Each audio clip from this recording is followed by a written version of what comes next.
Hello everyone, welcome back. कैसे हैं आप लोग? आशा करते हैं आप लोग बहुत अच्छे होंगे। डियर स्टूडेंट्स, आज के इस लेक्चर के साथ हम आपके सिलेबस का एक बड़ा ही इंपॉर्टेंट चैप्टर स्टार्ट करने चल रहे हैं, जिस चैप्टर का नाम है निश्चित समाकलन अर्थात डेफिनिट इंटीग्रेशन। डियर स्टूडेंट्स, मुझे पूरा भरोसा है कि आप लोगों ने प्रीवियस सभी के सभी लेक्चर्स को देख करके इंटीग्रेशन को अच्छे से समझ लिया होगा। डियर स्टूडेंट्स, अभी तक जो हम लोग समाकलन पढ़ रहे थे उसका नाम था अनिश्चित समाकलन, जिसको हम बोलते थे इनडेफिनिट इंटीग्रेशन।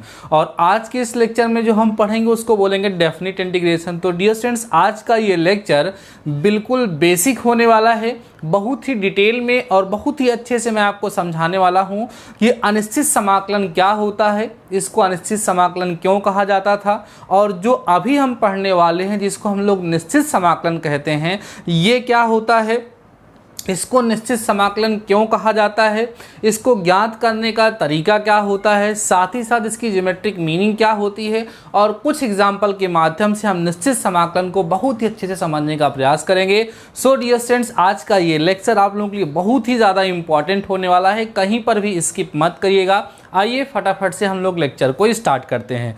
डियर स्टूडेंट्स, आपको याद होगा, आपको सिखाया गया था कि ये इंटीग्रेशन का साइन होता है, ठीक है, ये वाला।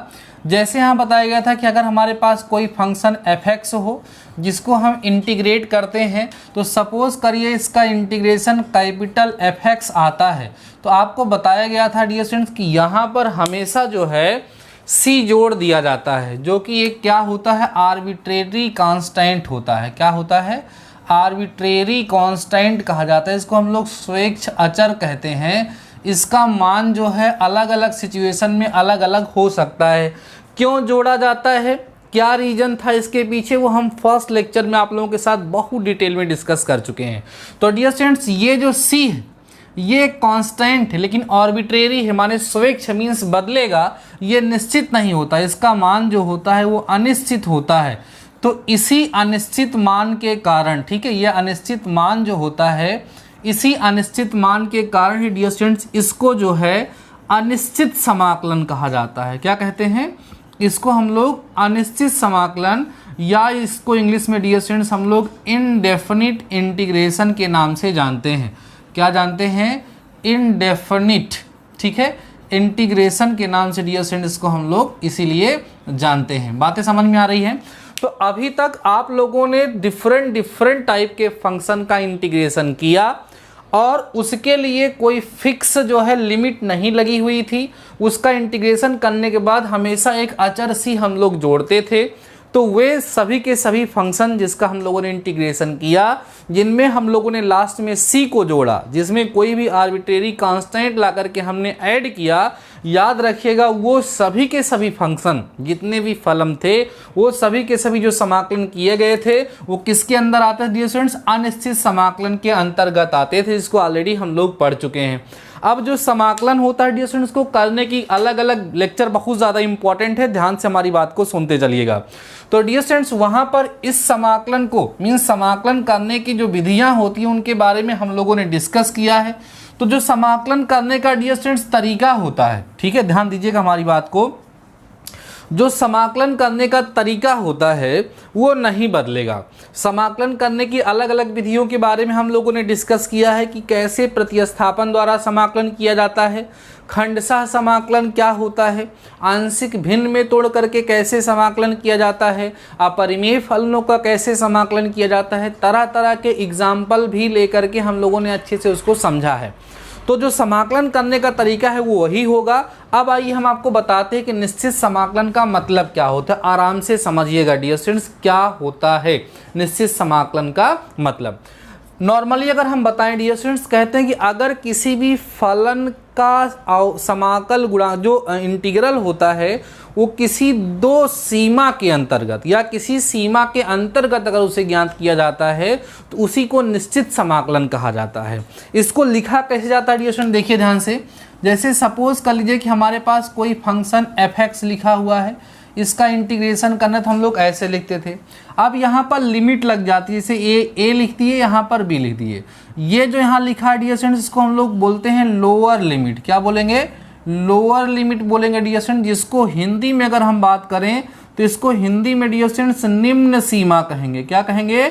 निम्न सीमा। आराम समझना। और ये जो ऊपर लग गया है डियर स्टूडेंट्स, इसको अपर लिमिट बोलेंगे। क्या बोलेंगे? अपर लिमिट के नाम से जाना जाता है। ठीक है, और इसको हम लोग बोलते हैं डियर स्टूडेंट्स उच्च सीमा। ठीक है, तो इस तरीके से जब किसी फलन के इंटीग्रेशन में सीमा लग जाती है, लिमिट लग जाती है डियर स्टूडेंट्स, तो उस सिचुएशन में यह एक निश्चित समाकलन कहलाता है। अर्थात किसी भी दिए गए फलन के समाकल को ज्ञात करना, उसके इंटीग्रेंड को ज्ञात करना एक निश्चित सीमा के अंतर्गत, एक फिक्स लिमिट के अंतर्गत ज्ञात करने का जो तरीका होता है या जो प्रोसेस होती है, उसी को हम लोग निश्चित समाकलन के नाम से जानते हैं। समझ में आई बातें? लिमिट लग गई। एग्जाम्पल जैसे मान लीजिए डियर स्टूडेंट्स लिख गया 1 to 2x² dx, ये कौन सा समाकलन हो जाएगा? यहाँ पर करेंगे तो ये निश्चित हो गया, डेफिनिट हो गया, क्योंकि इसकी जो वैल्यू है वो उस पर लिमिट लग गई है। उस लिमिट के अंतर्गत ही हमें उस फंक्शन का समाकलन करना है। क्लियर हो गई बातें? अब डियर स्टूडेंट्स बात ये होती है कि इसको हम लोग सॉल्व कैसे करेंगे। इसको सॉल्व करने का तरीका क्या होगा? अगर किसी पे लिमिट नहीं लगी होती, ध्यान समझना हमारी बात को, अगर लिमिट नहीं लगी हुई होती है तो हम लोग आराम से उसका समाकलन कर लेते हैं। कैसे? बहुत सारा तरीका हम लोग सीख चुके हैं। अब बात ये उठती है कि जब उस पर लिमिट लग गई होगी तब उसकी वैल्यू को हम लोग कैसे फाइंड करेंगे, उसको फाइंड करने का तरीका क्या होता है। आइए समझिएगा डियर स्टूडेंट्स, देखिएगा ध्यान से क्या होता है इसको फाइंड करने का तरीका। देखा डियर स्टूडेंट्स, यहाँ पर ऐसे लिखा है a to b पढ़ेंगे, a to b fx dx equal to, अब fx का समाकलन बच्चों अगर fx होता है तो fx ही लिखा जाएगा, और उसके बाद ऐसे समाकलन करने के बाद कैपिटल ब्रैकेट बाद ऐसे यहाँ पे स्मॉल ए स्मॉल बी लिख जाता है, और इसको सॉल्व करके लिखा जाता है ऐसे बच्चों अपर लिमिट माइनस लोअर लिमिट। ये इसको निकालने का तरीका होता है। कहने का तात्पर्य क्या होता है डियर स्टूडेंट्स? इसका मतलब ये है, अगर आप चाहें तो एक काम करें, इसको आप ऐसे ना लिखें, ऐसे समझें, आप लोग समझिएगा। जैसे डियर स्टूडेंट्स हमारे पास fx है, ठीक है, अब हमें पता है इसका समाकलन करने के बाद कैपिटल fx आएगा, तो इसकी वैल्यू जो होगी कैपिटल fb होगी, कैपिटल क्या होगी? fb होगी, और माइनस में कैपिटल fa होगा। इसका सूत्र होता है बच्चों अपर लिमिट माइनस लोअर लिमिट। पहले जो भी फंक्शन हमें दिया गया होगा उसका हम लोग इंटीग्रेशन करेंगे, उसका हम लोग समाकलन करेंगे। समाकलन कैसे करेंगे? वैसे पुराना तरीका है, प्रतिस्थापन करना पड़ेगा, जो कुछ भी करना पड़ेगा वो सब आपको सिखाएंगे धीरे धीरे करके हम लोग, लेकिन उसका समाकलन करेंगे। समाकलन करने के बाद उसमें x की जगह पे एक बार अपर लिमिट रख देंगे, एक बार हम लोग लोअर लिमिट रख देंगे। ये इसको करने का क्या होता है? तरीका होता है। बातें समझ में आ रही हैं? एग्जाम्पल के माध्यम से मैं आप लोगों को समझाता हूँ क्या मतलब है इसका डियर स्टूडेंट्स, आराम से समझिएगा। ठीक है, एग्जाम्पल के माध्यम से जैसे मान लो इंटीग्रेशन 1 to 2x² dx यहाँ पर बच्चों हो गया। ठीक है, अब ये है एक निश्चित समाकलन है, इसे हमें क्या करना है? सॉल्व करना है। अब देखो x² का समाकलन सबको पता है, x की पावर 3 होगा, अपान में 3 होगा, और ऐसे कैपिटल ब्रैकेट लगा करके लिमिट 1 से 2 ऐसे अपर लिमिट लोअर लिमिट लिख दी जाती है। ये डियर स्टूडेंट्स x² का समाकलन अंदर लिखा हुआ है और इसके बाहर इसकी लिमिट लग गई है। इसको सॉल्व करने का तरीका होगा अपर लिमिट माइनस लोअर लिमिट। तो ये रखिएगा यहाँ पर 2 की पावर 3 अपान में 3 माइनस में 1 की पावर 3 अपान में 3 हो जाएगा। अब 2 की पावर 3 का मतलब 8 होगा, 8/3 माइनस 1 अपान 3। समझ में आ रही है बातें? तो डियर स्टूडेंट्स ये हो जाएगा हमारा 7/3 और यही आपका आंसर हो जाएगा। आई होप आपको समझ में आया होगा कि करना क्या होता है। क्या याद रखना डियर स्टूडेंट्स? समाकलन करने के बाद आपको याद रखना है अपर लिमिट और माइनस में डियर स्टूडेंट्स क्या? Lower limit. ये कंसेप्ट यहाँ पर यूज होता है, ये आप लोगों को ध्यान रखना है। बातें समझ में आ रही हैं? अच्छे से आप लोगों को समझ में आ रहा होगा। ठीक है, ये एग्जाम्पल के माध्यम से मैंने आपको समझा दिया, अच्छे से आप लोग समझ गए होंगे कि निश्चित समाकलन का मतलब क्या होता है। जब किसी भी फलन का समाकलन किसी निश्चित सीमा के अंतर्गत किया जाता है, जब किसी फलन का समाकलन किसी निश्चित सीमा के अंतर्गत किया जाता है तो ऐसे समाकलन को डियर स्टूडेंट्स क्या कहते हैं? निश्चित समाकलन, डेफिनिट इंटीग्रेशन के नाम से जाना जाता है। अब एक चीज आप बहुत ही ध्यान से हमारी सुनिएगा। अभी आपको बताया गया इसके पहले कि जब हम लोग किसी भी फलन का समाकलन करते हैं, जब किसी भी फलन का समाकलन करते हैं तो समाकलन करने के बाद वहाँ c जरूर से जरूर जोड़ देते हैं, जहाँ सी जो होता है डियर स्टूडेंट्स एक आर्बिट्रेरी कांस्टेंट होता है, ठीक है, एक स्वेच्छ अचर होता है, ऐसा हम लोग डिस्कस करते चले आए हैं। यहाँ तक कि मैंने आप लोगों को बताया था कि अगर आप किसी भी फलन का समाकलन करते हैं और वहाँ पर आर्बिट्रेरी कांस्टेंट अर्थात स्वेच्छ अचर को नहीं जोड़ते हैं तो वह क्वेश्चन आपका रॉन्ग हो जाता है। लेकिन डियर स्टूडेंट्स याद रखिएगा ये अनिश्चित समाकलन में होता था। कहाँ होता था? अनिश्चित समाकलन में। जो हमारा अनिश्चित समाकलन होता है जिसको हम लोग क्या बोलते हैं? इनडेफिनिट इंटीग्रेशन ना, इनडेफिनिट, ठीक है, इंटीग्रेशन। इसमें हम लोग क्या करते थे? सी जरूर से जरूर जोड़ते थे। लेकिन अब मैं आपको बता रहा हूं कि जब आप निश्चित समाकलन करेंगे तो नोट याद रखना है आपको कि निश्चित समाकलन में स्वेच्छ अचर नहीं जोड़ा जाता है। क्या याद रखना डियर स्टूडेंट्स? जो हमारा निश्चित समाकलन होगा, ठीक है, निश्चित समाकलन में स्वेच्छ अचर सी नहीं जोड़ा जाता। ठीक है, क्यों नहीं जोड़ा जाता? आइए हम बात करते हैं और समझ के देखते हैं। अगर हम जोड़ देंगे तो क्या होगा? देखो डियर स्टूडेंट्स ये हमारे पास फंक्शन है fx, ठीक है, और dx, इसकी लिमिट लग गई, लोअर लिमिट a है, अपर लिमिट क्या है? b है। सपोज कर लीजिए कि हमने इसका समाकलन किया और हमें क्या मिला?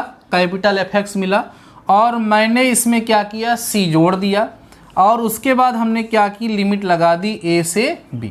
अब जो कंसेप्ट है अपर लिमिट माइनस लोअर लिमिट वाला वो हम लोग यहाँ पर अप्लाई करेंगे। तो अप्लाइड करिए, अपर लिमिट माने fb और प्लस में c, ये अपर लिमिट हो गई। तो इस यहाँ माइनस में लोअर लिमिट का मतलब fa और प्लस में बच्चों कितना? c। क्लियर हो गई बातें? अब इसको करोगे तो यहाँ मिलेगा fb प्लस c माइनस में fa माइनस में c से c क्या होगा डियर स्टूडेंट्स? कैंसिल आउट हो जाएगा। हमें मिलेगा कितना यहाँ पर? fb माइनस में fa। देखो अगर हम लोग c ना जोड़ते, अगर हम लोग ऐसे करते, कैसे? Limit a to b fx dx solve करते और हमें मिलता कैपिटल fx और लिमिट a से b लगाते, c ना जोड़ते और इसको सॉल्व करते तो हमें fb माइनस fa ही मिलता डियर स्टूडेंट्स, दोनों केस में सेम मिलता। तो यहाँ पर जो हमारे पास कांस्टेंट होता, अगर उस कांस्टेंट को, उस अचर को इसमें जोड़ते हैं तो अचर, वह कांस्टेंट जो है कैंसिल हो जाता है, कट जाता है। इसीलिए डियर स्टूडेंट्स निश्चित समाकलन में कभी भी स्वेच्छ अचर नहीं जोड़ा जाता है। और आपको पता है इसी स्वेच्छ अचर को जोड़ने के कारण ही ये इनडेफिनिट हो जाता था ना, इसी को जोड़ने के कारण ही ये अनिश्चित हो जाता था। इसी को जोड़ने के कारण ही हमने आपको बताया कि इसको अनिश्चित समाकलन कहा जाता है। अब जब ये नहीं जोड़ा जाएगा और एक निश्चित लिमिट लग जाएगी तो उसको हम लोग निश्चित समाकलन के नाम से जानने लगते हैं। आई होप कंप्लीट तरीके से आपको समझ में आ गया होगा कि निश्चित समाकलन क्या होता है और अनिश्चित समाकलन क्या होता है। अनिश्चित समाकलन को हम लोग कैसे ज्ञात करते हैं ऑलरेडी प्रीवियस कई लेक्चर से हम आपके साथ डिस्कस कर रहे हैं और उसको आप लोगों ने सीख भी लिया होगा। अब निश्चित समाकलन क्या होता है ये आपको समझ में आ गया। अब निश्चित समाकलन की भी बहुत सारी प्रॉपर्टीज होती हैं। निश्चित समाकलन ही प्रतिस्थापन होता है, वहाँ पर ही बहुत सारे लॉजिक लगते हैं। वो सारी चीज़ें हम लोग डिस्कस करेंगे कि अगर निश्चित समाकलन वाले क्वेश्चन में हमें खंडसा लगाना होगा तो हम कैसे करेंगे, निश्चित समाकलन वाले क्वेश्चन में अगर हमें प्रतिस्थापन करना पड़ेगा अर्थात सब्स्टिट्यूशन करना पड़ेगा तो हम लोग कैसे करेंगे, ये सारी बातें हम लोग डिस्कस करेंगे। लेकिन उसके पहले डियर स्टूडेंट्स हम एक आध एग्जाम्पल आपके साथ डिस्कस करेंगे। देन मैं आपको समझाऊंगा geometric meaning of definite integration. निश्चित समाकलन की ज्यामितीय अर्थ क्या होता है, उसकी ज्यामितीय व्याख्या भी हम लोग इसी लेक्चर में करने वाले हैं। तो कुछ छोटे छोटे एग्जाम्पल लेकर के हम आपके साथ डिस्कस करते हैं। जैसे बच्चों लिखा हुआ है, सपोज करिए sine x D X, limit लग गई 0 से π/2, बहुत ही छोटे छोटे क्वेश्चन, ठीक है। और देख लीजिए जैसे डियर स्टूडेंट्स लिख दिया गया, ठीक है, यहाँ पे लिमिट लग गई, सपोज कर लीजिए कि 0 से π/2, यहाँ पर भी लगा दीजिए। और यहाँ पे हो गया डियर स्टूडेंट्स कितना, tan² x dx हो गया। इसको सॉल्व करने के लिए कह दिया गया। तीसरा, ठीक है, मान लो e की पावर x है, लिमिट 1 से 2 लगी हुई है और इसको हमें सॉल्व करने के लिए करें। बहुत ही छोटे छोटे क्वेश्चन, बहुत ही छोटे छोटे एग्जांपल लेकर के हम आपके साथ डिस्कस कर रहे हैं, तो कैसे इसको हम लोग सॉल्व करेंगे, ठीक है। आइए देखिए, सॉल्यूशन करिए, इसको हम लोग किस तरीके से सॉल्व करेंगे और क्या इसका रिजल्ट आने वाला है। जैसे पहला पार्ट हम लोग जब लेंगे डियर स्टूडेंट्स, तो लिमिट क्या लगी है 0 से π/2 साइन x और dx। अब साइन x का समाकलन सबको पता है माइनस कॉस x होता है, लिमिट 0 से π/2 लग जाएगी। अब आप चाहो तो माइनस को ऐसे बाहर कर लो, ठीक है, माइनस को इस पे माइनस बाहर करके अपर लिमिट मतलब cos π/2 minus cos 0 degree, upper limit minus lower limit, minus बाहर रहने दीजिए। cos π/2 की वैल्यू, cos 90 अंश का मान 0 होता है और cos 0 का मान 1 होता है, तो -1 हो गया, ये माइनस बन जाएगा प्लस हो जाएगा। ये डियर स्टूडेंट्स आपका क्या हो गया, आंसर हो गया। ये होता है निश्चित समाकलन को सॉल्व करने का तरीका। और देखिए इसको, देखिए सेकेंड वाला पार्ट, इसमें क्या लिखा है 0 से π/2 लिखा हुआ है, tan स्क्वायर x dx। आपको पता है कि tan स्क्वायर x का समाकलन हमें नहीं आता है, तो कैसे करेंगे हम, इसको लिखेंगे 0 से π/2, इसको हम लोग लिखेंगे बच्चों sec स्क्वायर x -1 और dx। समझ में आ रही है बातें, अलग अलग किया जाएगा। यहाँ पे dear students sec square x dx अलग होगा, लिमिट 0 से π/2 लगेगी, -1 dx अलग होगा, 0 से π/2 लिमिट लग जाएगी। अब sec स्क्वायर x का समाकलन क्या होता है, tan x होता है और लिमिट 0 से π/2 लगा दीजिए, माइनस इसका समाकलन x होगा और 0 से π/2 लगा लीजिए। और दोनों में डियर स्टूडेंट्स क्या करेंगे, वैल्यू पुट कर देंगे, तो यहाँ आपको मिलेगा tan π/2 माइनस में tan 0, ठीक है, और उसके बाद माइनस लगा करके यहाँ हो जाएगा π/2 और माइनस में 0। सॉल्व करेंगे, tan 90 का मान कितना होता है, tan 90 का मान नॉट डिफाइन होता है, साइन बटे कॉस होता है ना, क्योंकि साइन की वैल्यू 1 होती है, साइन 90 कॉस 90 0, तो नॉट डिफाइन। और माइनस में tan 0 की वैल्यू अगर हम बात करेंगे डियर स्टूडेंट्स, tan 0 की वैल्यू अगर हम बात करेंगे तो कितना आएगा, ठीक है 0 आएगा, तो यहाँ 0 हो गया और यहाँ -π/2 हो गया और +0 का, फाइनली आपको -π/2 जो होगा वो डियर स्टूडेंट्स क्या मिल जाएगा, आंसर मिल जाएगा। समझ में आ रही है बातें, तो बहुत ही आसान सा तरीका है निश्चित समाकलन को सॉल्व करने का। इसमें अब आपको कोई समस्या होगी नहीं, आई होप आप लोग इसको अच्छे से समझ पा रहे होंगे, इसलिए मैं बहुत ही बेसिक और बहुत ही आसान एग्जाम्पल लेकर के भी आपको समझाने का प्रयास कर रहा हूँ, ठीक है। देखिएगा, लिमिट 1 to 2 e की पावर x dx, e की पावर x ही समाकलन होगा, लिमिट 1 to 2 लग जाएगी, फिर रख देंगे अपर limit minus lower limit, this is your answer. ये होता है डियर फ्रेंड्स निश्चित समाकलन को करने का तरीका। अब आइए थोड़ा सा आपको हम समझा देते हैं निश्चित समाकलन की ज्यामितीय मीनिंग क्या होती है, निश्चित समाकलन की ज्योमेट्रिकल मीनिंग क्या होती है, ठीक है। आइए उसको भी हम लोग समझ लें, उसके बाद फिर हम लोग कैसे निश्चित समाकलन में प्रतिस्थापन होता है, कैसे क्या होता है, वो सब चीज़ें हम लोग डिस्कस करें, ठीक है। टॉपिक है डियर स्टूडेंट्स निश्चित समाकलन का ज्यामितीय अर्थ।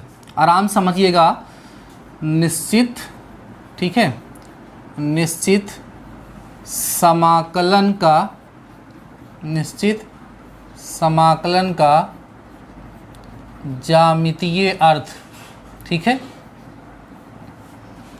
जिसको हम लोग बोलते हैं dear student geometrical meaning of definite integration. अब डेफिनिट इंटीग्रेशन आप लोग अच्छे से समझ गए होंगे, उसमें तो कोई डाउट शायद नहीं बचा होगा, ठीक है। क्या बोलेंगे डियर स्टूडेंट्स, इसको बोलेंगे ज्योमेट्रिकल मीनिंग ऑफ, ठीक है, या ज्योमेट्रिक मीनिंग ऑफ, ठीक है, डेफिनिट इंटीग्रेशन, डेफिनिट इंटीग्रेशन। और इसका यूज़ भी है हमारे सिलेबस में। वैसे हम ये सोच रहे हैं डियर स्टूडेंट्स कि यहाँ तक समाकलन को ख़त्म करने के पश्चात मैं आप लोगों को ज्योमेट्री वाला पोर्शन पढ़ाऊँगा। क्या कहते हो आप लोग, क्योंकि एक बार समाकलन पूरा ख़त्म हो जाए तो समाकलन के अनुप्रयोग को पढ़ने से पहले समाकलन इंटीग्रेशन हमारा अच्छे से प्रिपेयर हो जाना ज़रूरी है। तो उसके लिए मैं क्या करूँगा, जैसा कि मैंने आपसे बोला था कि संडे को टेस्ट जो है किया जाएगा, उस टेस्ट को आप लोग देंगे, हर एक चैप्टर को रिवाइज करेंगे, तो इंटीग्रेशन जब आपका तैयार हो जाएगा उसके बाद तब एप्लीकेशन ऑफ इंटीग्रेशन पढ़ेंगे ना तो ज़्यादा मज़ा आएगा, ठीक है ना। तो चलिए बात करते हैं इसका मतलब क्या होता है। देखिए डियर स्टूडेंट्स, जैसे सपोज कर लीजिए कि हमारा कोई फंक्शन है f(x), ठीक है, जो close interval A to B में बच्चों कॉन्टिन्यूअस है। कॉन्टिन्यूअस का मतलब जब इसका हम लोग ग्राफ खींचेंगे तो कहीं पर भी ये ब्रेक नहीं होगा। आइए समझिएगा, इसका मतलब ये है कि जब हम लोग इसका ग्राफ ड्रा करेंगे तो हमारा फंक्शन, सपोज करें इस फंक्शन का ग्राफ बच्चों कुछ इस तरीके से हमें ग्राफ मिलता है। अब यहाँ पर मान लीजिए कि ये जो पॉइंट है ये वैल्यू जो है x इक्वल टू ए है, और ये जो है डियर स्टूडेंट्स ये सपोज करिए ये जो है हमारा वो x इक्वल टू क्या है b है। समझ में आ रही है बातें? तो बच्चों होता क्या है कि इस, ध्यान दीजिएगा, ये हमारा क्या है, ये हमारा क्या है, ध्यान दो, इसको हम लोग बच्चों बोलेंगे x अक्ष बोलेंगे, ठीक है। और ये हमारी दो सीमाएं हैं, दो लिमिट हैं। कौन कौन सी लिमिट है? ये हमारी लोअर लिमिट है और ये कौन सी लिमिट है? हमारी अपर लिमिट है। ध्यान समझने का प्रयास करिए, ये हमारी लोअर लिमिट है, यहाँ लिख देता हूँ मैं, ठीक है। ये जो है हमारी लोअर लिमिट है और ये अपर लिमिट है। तो ये यहाँ का जो क्षेत्रफल होता है, ध्यान दीजिएगा, इस क्षेत्रफल को देखिएगा आप लोग थोड़ा सा। ये जो क्षेत्रफल आपको डियर स्टूडेंट्स दिख रहा है, निश्चित समाकलन इसी क्षेत्रफल को रिप्रेजेंट करता है। निश्चित समाकलन जो है वो क्या करता है, इसी क्षेत्रफल को क्या करता है डियर स्टूडेंट्स, रिप्रेजेंट करता है। कहाँ से कहाँ तक के क्षेत्रफल को? ए से बी तक के क्षेत्रफल को रिप्रेजेंट करता है, ठीक है। अगर हम इसका नाम रख दें ए बी, यहाँ पी रख दो, यहाँ सी रख दो, यहाँ डी रख दो, तो आप कह सकते हो कि limit A to B F X D X जो है वो बराबर होगा area of A B P C D, ठीक है।